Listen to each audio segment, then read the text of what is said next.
gambaran tentang sirat.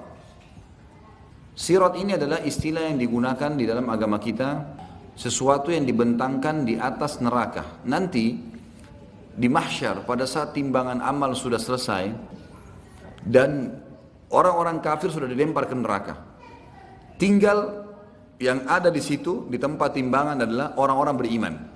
Orang yang beriman sudah berhasil lolos timbangan amal mereka lebih baik akan masuk surga, dan orang beriman yang timbangan dosanya masih lebih berat, mereka berkumpul satu sama yang lain tuh di satu tempat. Maka pada saat itulah dibentangkan sebuah jalan di atas neraka, dibentangkan di atas neraka. Kemudian itu yang dikenal dengan sirat. Jalan ini berbeda teman-teman sekalian, bukan jalan biasa, jalan yang sangat licin, gelap, dipenuhi dengan besi-besi tajam yang akan menyentuh tubuh orang-orang tertentu. Di kiri kanan sirat akan ada malaikat yang siap untuk memotivasi orang-orang beriman untuk lewat. Yang sisi yang kanan, sisi yang kirinya akan menjatuhkan orang yang layak untuk jatuh. Dan ingat, yang lewat di atas sirat adalah orang-orang beriman. Tapi dua golongan, orang beriman yang lolos masuk surga karena di ujung neraka ada surga. Nanti setelah ditimbang amal kita akan lihat surga tuh, tapi jauh. Kita harus lewatin neraka, nggak bisa enggak.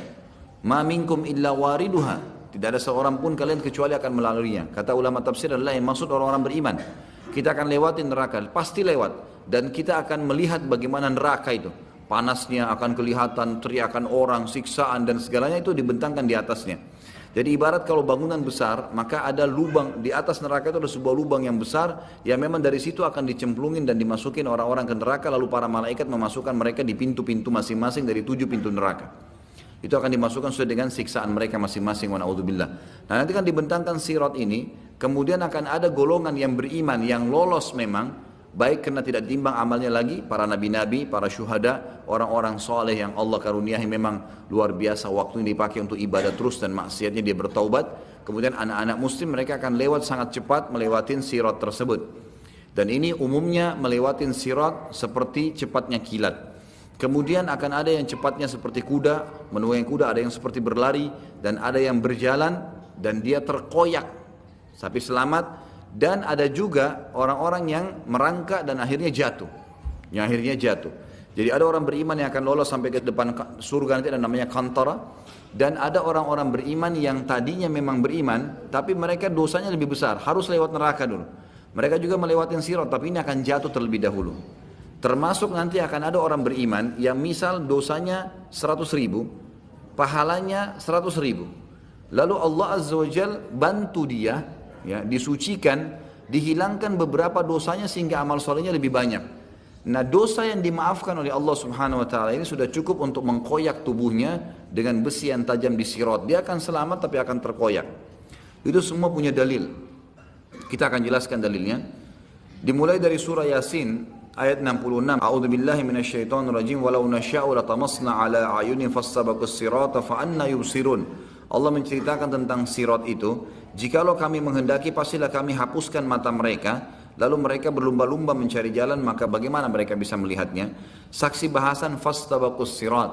Pada saat mereka mau lewatin sirat, Allah Subhanahu wa taala bisa hilangkan pandangannya. Sebagian ulama tafsir mengatakan dimaksud adalah mereka gelap, tidak bisa lihat sirat itu.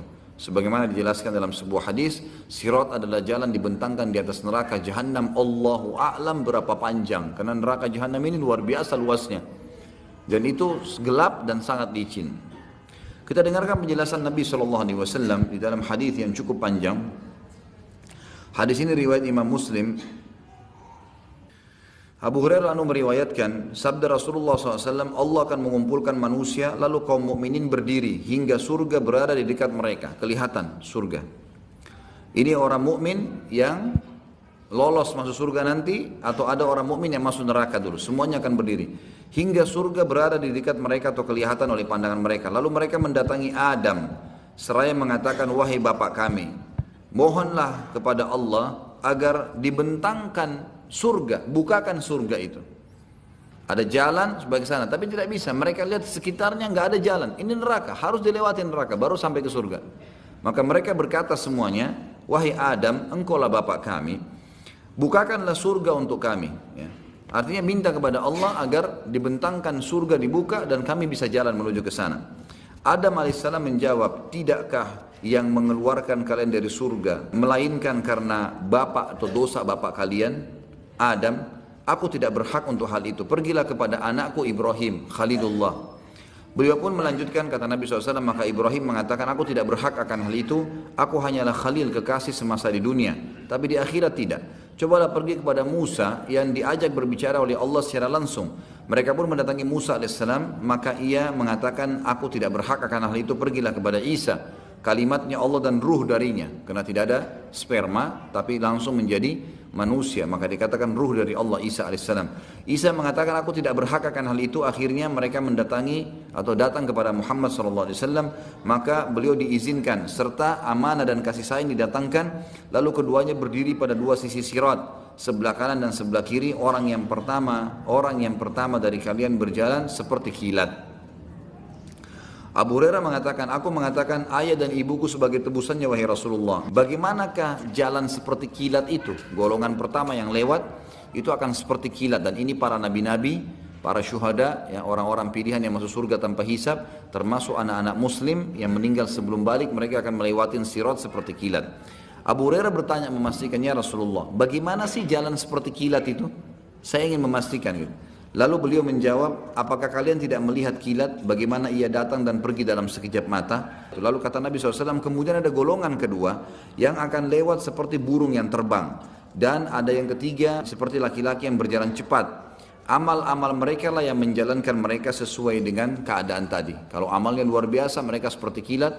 Kalau mereka amalnya sedang, maka ada seperti tadi burung yang terbang, ada yang seperti berlari dan seterusnya. Sedangkan Nabi SAW, sedangkan Nabi kalian berdiri di atas sirat. Nabi Muhammad SAW akan berdiri di atas sirat dengan hikmah Allah. Seraya berucap, wahai Rabb, selamatkanlah, hingga amal-amal hamba menjadi lemah. Jadi ada orang-orang yang lemah amalnya, maka mereka tidak mampu. Sampai seseorang datang tapi tidak kuasa berjalan kecuali dengan merangkak. Di kedua sisi sirat terdapat besi-besi runcing yang tergantung, serta diperintahkan supaya merenggut siapa yang diperintahkan kepadanya. Ada yang terkoyak tapi selamat. Nah, ini yang terkoyak tapi selamat yang saya jelaskan tadi, orang-orang beriman yang tadinya punya dosa lebih banyak daripada pahalanya. Ya, tetapi dosanya dimaafkan oleh Allah. Misal 100.000 dosa dengan 100.000 pahala. Diampunilah beberapa dosanya sehingga pahalanya lebih berat dan akhirnya dia lolos ke surga. Tapi karena ada dosa tadi yang berimbang itu, atau ada dosa yang lebih dan dimaafkan, ini sudah cukup membuat mereka terkoyak, tapi mereka selamat. Terkoyak dalam arti kata mereka luka dengan besi-besi yang tajam. Wa na'udzubillah. Mudah-mudahan tidak termasuk ini ya. Kita termasuk orang-orang yang awal masuk surga tanpa hisab. Dan ada yang terjatuh dalam neraka. Dan akhirnya ada yang terjatuh karena dosa mereka sendiri. Demi zat yang jiwa Abu Hurairah berada di tangannya. Ini Abu Hurairah menyampaikan tentang pemahamannya dari hadis Nabi SAW. Demi zat yang jiwa Abu Hurairah ada dalam tangannya. Sesungguhnya dasar neraka itu sedalam 70 musim atau 70 tahun. Hadis ini riwayat Imam Muslim. Dari hadis ini kita ambil pelajaran bahwasanya nanti Nabi Muhammad SAW selain memberikan syafaat kubra nanti di hari kiamat untuk Allah datang mengadili manusia, ternyata ada syafaat yang lain di mana Nabi SAW akan diberikan oleh Allah Subhanahu Wa Taala untuk memohon agar dibentangkan jalan sirat di atas neraka dan manusia akan melewatinya, khusus orang-orang yang beriman, baik yang selamat ataupun orang-orang yang akan masuk ke dalam neraka dulu. Riwayat yang lain adalah riwayat Tabarani dengan sanad hasan. Ibnu Mas'udin radhiyallahu anhu mengatakan, sirat dipasang di atas neraka Jahannam seperti ketajaman pedang keras, licin lagi menggelincirkan. Di atasnya terdapat besi-besi runcing dari neraka yang menyambar. Ada yang berpegangan lalu jatuh di dalamnya dan terpelanting. Di antara mereka ada yang berjalan seperti kilat dan tidak lama kemudian ia selamat. Ada yang seperti kuda yang berlari. Ada juga orang yang seperti manusia yang sedang berlari. Kemudian ada seperti pria yang sedang berjalan. Kemudian yang terakhir dari mereka adalah orang yang diberi isyarat, ya, yang diberi isyarat oleh neraka. Maksudnya adalah neraka akan dekat sekali dengan dia sehingga dia bisa merasakan panasnya sambil merangkak. Dan akhirnya dia terjatuh di dalamnya karena masih ada dosa tertinggal. Hingga Allah memasukkan orang-orang yang lolos ke surga dengan karunia dan rahmatnya.